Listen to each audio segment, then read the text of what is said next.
Son Excellence, Monsieur Leslie Voltaire, président du CPT, Excellence, Monsieur le Premier ministre, Mesdames et Messieurs les membres du gouvernement, Monsieur le commandant-chef des forces armées d'Haïti, Monsieur le commandant-chef des forces de police, Monsieur le commandant-chef des forces de la mission multinationale de soutien à la sécurité, distingués représentants de la société civile, Mesdames, Messieurs les membres de la presse parlée, écrite et en ligne, honorables invités en vos rangs, grades et titres. Dans ce contexte de menaces de sécurité de niveau de défense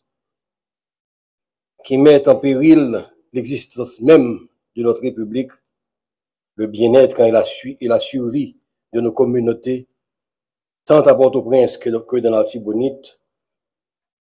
je ne dirais pas que c'est un plaisir pour moi de répondre une nouvelle fois à l'appel de la patrie, mais plutôt un devoir. Aussi, voudrais-je profiter de l'occasion pour remercier le Conseil présidentiel de transition et le Premier ministre pour la confiance qu'ils ont placée en moi en faisant choix de ma personne au titre de secrétaire d'État à la sécurité publique.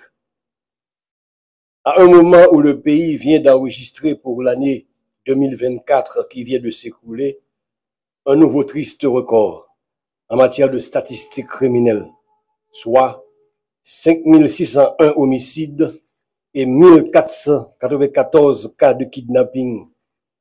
J'ai une pensée spéciale pour toutes les victimes directes ou indirectes de l'insécurité pour lesquelles j'ose vous demander un moment de silence. Mesdames, Messieurs, si j'ai accepté de revenir au service de l'État et de la population dans un contexte aussi difficile que troublé, ce n'est pas parce que je crois que je peux faire des miracles, ni que je sois porteur d'un quelconque destin messianique, mais c'est seulement parce que j'ai grand espoir que mon expérience dans le domaine stratégique et opérationnel, associée aux compétences professionnelles de collaborateurs choisis sur mesure, pourront apporter une contribution significative dans ce grand chantier de la reconstruction de la gouvernance sécuritaire du pays. Évidemment, je ne me berce pas d'illusions sur l'ampleur des tâches qu'il convient d'abattre dans un délai que nous voulons le plus court. Redynamiser l'action des forces de police et des services de renseignement de sorte à optimiser les résultats opérationnels sur le terrain en ce qui concerne notamment la lutte contre l'insécurité. Coordonner l'action des principaux organismes publics coproducteurs de la sécurité de manière à générer un effet de complémentarité contrôlée dans le processus de sécurisation du territoire. Proposer au gouvernement une politique nationale de sécurité publique afin de permettre aux acteurs de sécurité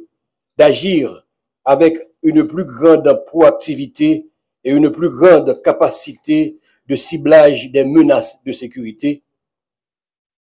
Et finalement, offrir à l'état-major de la PNH un encadrement technique pour lui permettre de renforcer la gouvernance interne de l'institution et d'améliorer le niveau de confiance de ses membres dans le commandement et le niveau de confiance de la population dans les forces de police. Tous ces défis qui nous paraissent colossaux sont pourtant nécessaires pour garantir la mise en place d'une ingénierie institutionnelle performante,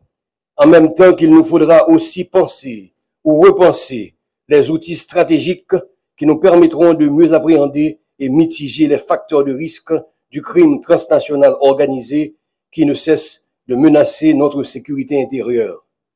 Je pense naturellement aux menaces de sécurité que représente le trafic des armes et de munitions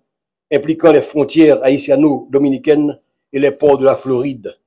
le trafic de drogue qui ne cesse de transformer notre territoire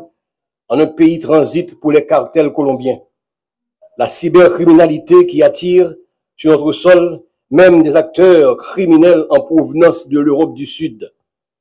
le terrorisme dont les pratiques de violence prédatrices trouvent déjà un écho favorable chez certains groupes armés à Port-au-Prince et à Petite-Rivière de la Tibonite.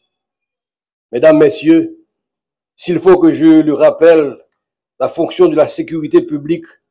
ne se limite pas seulement à concevoir, planifier, coordonner et mettre en œuvre des parades d'action institutionnelles se limitant exclusivement au domaine de la lutte contre la criminalité ou de la délinquance. Cette fonction s'étend aussi à tous les faits ou phénomènes non criminels susceptibles de porter atteinte à l'intégrité physique du citoyen ou d'une communauté, tels l'insécurité des transports, les risques des catastrophes environnementales, les menaces urbaines et les dangers représentés pour les membres d'une communauté par les travaux ou les ouvrages publics. Autant vous dire, mesdames et messieurs, puisque la meilleure sécurité a toujours été celle qui implique la participation active des membres de la population dans la détermination des objectifs de sécurité, nous ambitionnons de construire des partenariats stratégiques avec les acteurs locaux des municipalités et des quartiers exposés ou menacés par les groupes armés ou les violences communautaires. Ces interactions constructives avec les membres de ces communautés nous permettront non seulement d'établir des agendas communs de sécurité susceptibles de servir de boussole à l'élaboration d'une politique nationale de sécurité, mais aussi de promouvoir des pratiques licites et respectueuses des droits de l'homme dans les stratégies de promotion de ces quartiers ou de ces communes contre les menaces d'incursion des groupes armés. Évidemment,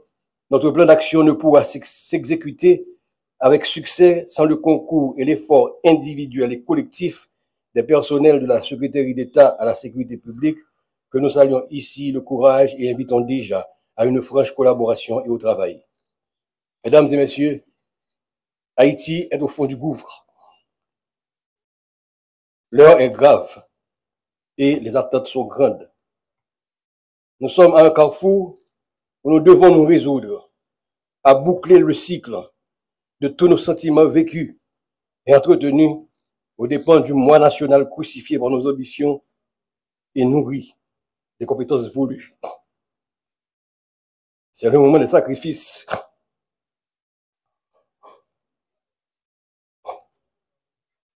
C'est le moment de la création.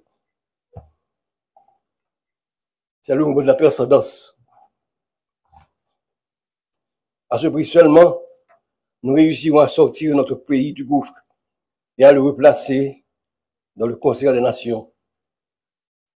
Le temps n'est donc plus à la rhétorique, ni aux jérémiades de circonstances, mais plutôt aux actes concrets qui permettront aux Haïtiens de l'intérieur de vaquer librement en toute sécurité à leurs occupations et à ceux de l'extérieur de revenir en toute quiétude en terre natale. Il nous faudra le faire pour Haïti.